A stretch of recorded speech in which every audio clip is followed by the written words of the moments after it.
Илия, какво става? Нищо. Да. Не. Така. Hello Humans, аз съм Димитър Благоев. Ако те гледат животни. И тогава, сори брат, просто съм злофил. Така, днес ще снимаме да или не.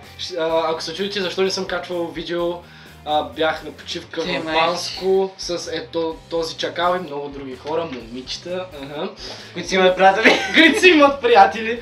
Да, и ако искате да ме гледате и да видите уникалните видеа. Кучето на Ани беше свободно, така че. Да, кучето на Ани беше свободно. И май го заребих. Беше красиви моменти, така бяха много хубави. Да. И да, ако искате да видите, беше дейли влоговете му. И да, има хейт вече, че не съм снимал клип. Така, въпросът ще чете един непознат човек, взехме го от улицата. Ако искаш, се покажи. Значи, толкова фанахме тук от улицата. Има BMW, той аз съм фен на Мерцедес, защото той седня тук, защото може да се вижда. Седня тук. Така, сега мога да ти задам няколко въпроса. Дай ми това задай. Как така мина от народно в рапа? Това е много интересен въпрос, човек. Не знам. Добре, това е Пецата, той ще задава въпросите. Така, давай Пеца, задай ни въпросите. Бързяли ли сте на обществено място? Градски транспорт, навсякъде където има хора. И Силвия. Силвия, Юрган, той. Колко е приятно примерно с момичета, нали? Не Митко. Да гледате филм, да сте завили и по едно време сега да направиш така. Да прънеш на някакво момиче, майна. Аз се държах цяла вечер да не правя лошо на момичетата или на Таня, където беше до мен, обаче той си изпуска душата. Искам да се подчертая, че бяхме яли боб. 2 паници боб, поне бяхме изяли. Да, наистина. И то колко и други. Така. Обаче хваща ли се да гледаш порно? Аз за колебая май не знам. Моето не е точно... Ако имах батерия, ще да им звъна да ги питам дали съм желе... Да ти дам моят телефон? Не. Да ми има после номера на майка. Да, е тъпо. Моето не е точно хващане, просто един ден си бях в стаята, играх на компютъра, сигурно League of Legends, не знам, и си бях пуснал някаква телевизия с музикална телевизия и се беше сменил на порно и аз такъв... Да, то само, то... Не, има такива, където дават музика и после, примерно, дават порно и такова бях си оставил това музикалното и аз цъкам и баща ми чука на вратата, отваря му и сядам да продължавам да играя и той гледаш тук някакви работи, моето момченце, викам, ти си голям, няма проблем, гледай си. Били ли сте в районното? Не, ама да. Не. Само съм се подиграл на хора, които са влизали в Митко. Защото щупиха един кош. Значи първо искам да кажа, един мой приятел, наречен Jesus, значи от моята компания има един наречен Jesus, но той не, това е друг Jesus, те са двама, трима. Така както и да е, той изчупи един кош, аз бях на една беседка на 100 км от него, обаче полицайите ме викнаха и аз трябваше на 16-тия си рожден ден да ида в районното. И тези беше там поне.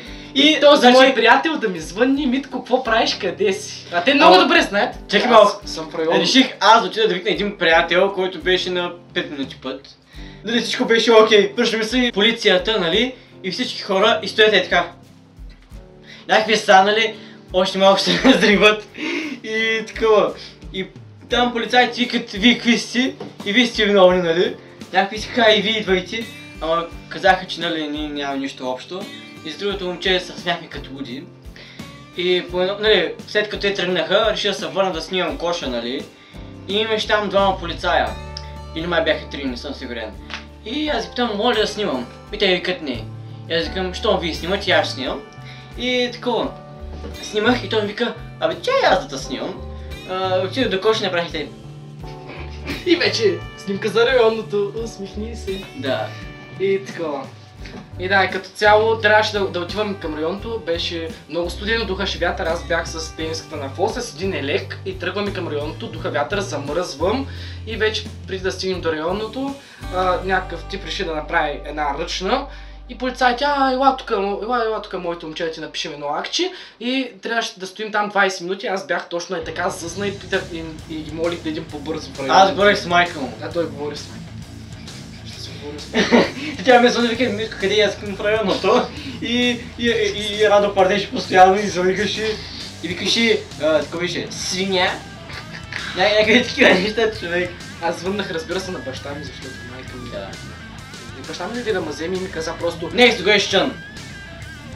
Не е вярно, искам да се довърша историята, вече баща ми просто ми каза, хубаво, ай се тръгна. Пропускали ли сте първите часове? Не. Кога съм пропускал, човек? Лъжиш? Това е. Добре, айде, може би 5 минути след като започне първия час.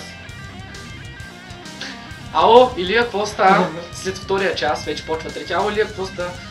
Брат, тук ще идваш на Даскал днеска ли? Може, сега ще стана. Такова, добре.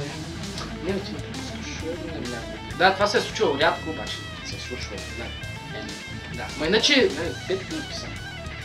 Аз си карам часове, ама и аз съм пропускал не първи и втори час. Ти даже не пишеш по отсъствие първи час. Ако е гостина. Виж колко вода. Какво не? Вода и какво не. 2-3 часа ми ги правили тези неща. 2-3 часа ги правихме само защото маркера беше такъв. С макет нощи и маркер тънкописец и някакви много странни картони. Написах хаштаг на един. Да. Добре. Върва ли се, докато ти е седна на дъската? Да, бе. Мисля, че... Да. Не знам. Мисля, че е ставало, да. Да, значи ако е с дънки няма проблем, обаче ако е така с такива, малко като Ансунг, малко трябва да е някакво отиваш на дъската, да държиш маркера с едната ръка и си с гръб към госпожата и трябва да се малко да се придържаш така. Нека цяло, ако е с Даскал, май не. Иначе ако е на други... Значи ще разкажа една бърза история за един мой приятел, Жеко, има го в Crossbow Challenge. Значи... Ще го излагам. Ще го излагам, да.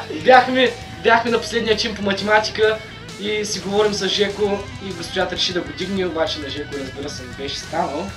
И стана на дъската и когато реши задачата се обърна към госпожата и беше някакво... Жеко, какво е това, бе? Жеко!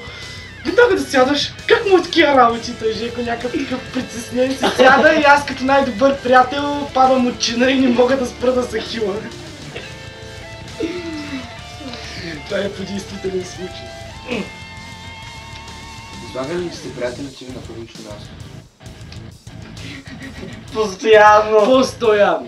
Значи, примерно сме така сме в някой друг град или пък дори е тук в супермаркет и аз някакво Митак няма как че го открадна, Митак наистина баща ти е джихадист, слага бомби, майка ти е в затвора, вярва ли, че майка ти е проститутка и продават за 5 лева някакви? Да, и аз вместо да се обиждам, отговарям, баща ми, да, той можеше да се зриви вчера. Братчените от Саудитска Арабия искаха да минат границата, но ги фанаха и гати работата. Каза, трябваше да има 300 жертви, пък имаш само 200. Да, трябваше да има 300, пък то само 200, их мамка му стара, някакъв такъв, просто се базикаме на обществени места. Next question! Задръствали ли с туалетната на приятелка? Приятели. На приятели. Даже такова... Те ще гледат този клип, затова не искахме лоши намерения. Там не бяха казали, че сме го направили. Ама иначе бабата чукаш на вратата и какво правиш там? Туалетната. Излизай веднага. Ако ма пъни от туалетната, разбираш какво правиш там. Ако може един човек да прави в туалетната? Ами, много неща. Така че не сме искали да ми направим нарочно да ви запушим така туалетната. Ама то се случва се. И така я съжалявам и дано другия път пак да идем панско, но... Следващ question. Чупил ли си вещите на своя приятел? Много рядко. Много рядко. А докато моите приятели чупат всичко в моята стая. Влизат, взимат нещо, опа, май го щупих. Карай, ще видя нещо друго. Ето това е щупено. Няма как, че го щупих аз. Ще го става така и ще направя, че нищо не става. Да, аз, например, той си имаше много хубави слушалки, аз реших просто да излеза на терасата да пуша и викам, за какво да не слушам музика и си взимам такъв слушалките на един и такъв се опитвам да ги сложа, обаче ги чупа без да искам и му звъна по телефона Илия, брат, ти си долу, мързима да слизам, щупих и слушалките, извинявай. Така беше, неумишлено. И да, чупил съм нещо. Ти си. Возил ли се без билет във влак или градски транспорт? Във влак не, в градски транспорт да. Да, също във влак, не в градски транспорт. Ако няма контролери, ако има гледаме да се изнижим по-бързо. Да. Fuck the police. Fuck the police on the stage, on the underground.